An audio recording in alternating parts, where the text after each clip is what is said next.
Hello friends, അസ്സാമു അലൈക്കും. നമസ്കാരം. Welcome back to tales of Neju. ഇപ്പോഴത്തെ കുട്ടികളുടെയൊക്കെ ഫേവറേറ്റ് ആയിട്ടുള്ള സാധനമാണ് ഫ്രൂട്ടി. നമ്മൾ പൊതുവെ കടയിൽ നിന്നാണ് വാങ്ങിക്കൊടുക്കാറ്. അപ്പോൾ നമുക്ക് മാങ്ങയുണ്ടെങ്കിൽ എളുപ്പത്തിൽ വീട്ടിൽ 3 ഇൻഗ്രീഡിയൻസ് യൂസ് ആക്കിയിട്ട് ഉണ്ടാക്കിയെടുക്കാനായിട്ട് പറ്റും. അപ്പോൾ അതെങ്ങനെയാണ് ഉണ്ടാക്കിയെടുക്കുമെന്ന് നോക്കാം. അതിന് വേണ്ടിയിട്ട് നാടൻ മാങ്ങയാണ് എടുത്തിട്ടുള്ളത്. നിങ്ങളുടെ കയ്യിൽ ഷോപ്പിൽ നിന്ന് കിട്ടുന്ന മാങ്ങയാണെങ്കിൽ അതെടുത്താലും മതിയാവും. എന്നിട്ട് ഇതാ നന്നായിട്ട് കഴുകിയിട്ട് തൊലിയൊന്നും കളയാതെയാണ് കേട്ടോ ഇത് മുറിച്ചെടുക്കുന്നത്.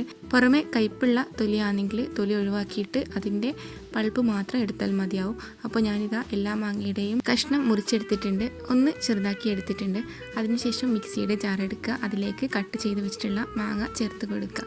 അപ്പോൾ നമുക്ക് കുട്ടികൾക്ക് പ്രിസർവേറ്റീവ്സ് ഒന്നും ഇടാത്തുള്ള എളുപ്പത്തിൽ ഉണ്ടാക്കിയെടുക്കാൻ പറ്റിയിട്ടുള്ള ഫ്രൂട്ടി ഇതുപോലെ തയ്യാറാക്കി നോക്കുക. അപ്പോൾ ഞാനിതാ മാങ്ങയൊക്കെ മിക്സിയുടെ ജാറിലേക്ക് ഇട്ട് കൊടുത്തിട്ടുണ്ട്.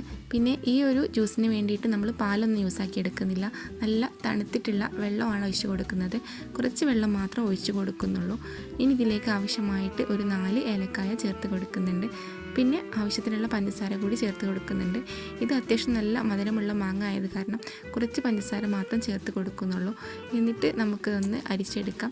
അരിച്ചെടുത്ത ശേഷം നമ്മുടെ ഈസി മാംഗോ ഫ്രൂട്ടി റെഡി ആയിട്ടുണ്ട്. ഇനി നമുക്ക് സെർവ് ചെയ്തെടുക്കാം. അതിന് വേണ്ടിയിട്ട് ഒരു ഗ്ലാസ്സിലേക്ക് കുറച്ച് ഐസ് ക്യൂബ്സ് ചേർത്ത് കൊടുക്കാം. എന്നിട്ട് നമ്മൾ അടിച്ചെടുത്തിട്ടുള്ള ഫ്രഷ് ആയിട്ടുള്ള ജ്യൂസും കൂടെ ഒഴിച്ച് കൊടുത്തിട്ട് മക്കൾക്ക് കൊടുക്കാവുന്നതാണ്. ഇനി ഫ്രൂട്ടി തന്നെ മതി എന്ന് വാശി പിടിക്കുന്ന മക്കളുണ്ടെങ്കിൽ നിങ്ങളുടെ കയ്യിൽ ഫ്രൂട്ടിയുടെ കുപ്പി ഉണ്ടെങ്കിൽ ആ കുപ്പിയിലേക്ക് ഒഴിച്ച് കൊടുത്തിട്ട് ഒന്ന് തണുപ്പിച്ചിട്ട് കൊടുത്താൽ മതിയാവും. അപ്പോൾ ഇതാ നമ്മുടെ കുട്ടികളെ കണ്ണിൽ പൊടിയിടാനായിട്ടുള്ള ഫ്രൂട്ടി റെഡി ആയിട്ടുണ്ട്. അപ്പോൾ നിങ്ങൾക്ക് എൻ്റെ വീഡിയോ ഇഷ്ടമായെങ്കിൽ ലൈക്ക് ചെയ്യുക, ഷെയർ ചെയ്യുക. അതുപോലെ തന്നെ എൻ്റെ ചാനൽ സബ്സ്ക്രൈബ് ചെയ്യാത്ത ഏതെങ്കിലും കൂട്ടുകാരുണ്ടെങ്കിൽ ചാനലൊന്ന് സബ്സ്ക്രൈബ് ചെയ്ത് സപ്പോർട്ട് ചെയ്യുക. പിന്നെ നമ്മുടെ ചാനലിലുള്ള വ്ളോഗ്സ് ആൻഡ് വീഡിയോസ് കണ്ട് സപ്പോർട്ട് ചെയ്യുക. അപ്പോൾ ഇൻഷാ അല്ലാഹ് മറ്റൊരു വീഡിയോ ആയിട്ട് വീണ്ടും വരാം.